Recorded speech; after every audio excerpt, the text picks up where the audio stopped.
దేవా. మండుతోంది కాలుడి గజ్జల గంట మోగుతోంది పగల పొగల సెగరగిలను మూడే కాలం వచ్చింది చుక్కలు నెలకు రాలిపోయే వేళ దిక్కులు అన్ని పేలిపోయే వేళ సింగపు నడకల సింగారి రూపాన మృత్యువు వచ్చింది మండే తన కళ్ళు చూసి సూర్యుడే చిన్నబోగ చలరేగే వేగం చూసి సెలయే అదిరిపోగ తుకలే కోసి కోసి మెత్తుకేళ్లు పాలిస్తుంది లోకాలన్నీ భయం తోటి పలికిపోగా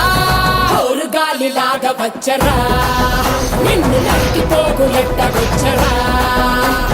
అలామగా కలిసి వచ్చరా నిన్ను మింగి వేయ కాలికొచ్చరా రే రే రే విలయ ప్రళయమూర్తి వచ్చింది ఇదే కాంచన మరణ మృదంగమ్మై విడిచీర్చవచ్చే కాంచన చేసిన సబద ముగియు వరకు రెప్పలకేది కునుకు కునుకు కదిలిస్తే నిన్నే బెదరు కదిలొస్తే భూమి అదురు కంటి ఎరుపు చూడు చూడు ఆరిపోని సెగలు రేపు ముష్కర ముక్కలు ముక్కలు ముక్కలు మూడుల గుంటలు ముక్కలు చెక్కలు చిచ్చర కన్ను తెరుచుకున్నది జరుగునిక్కడ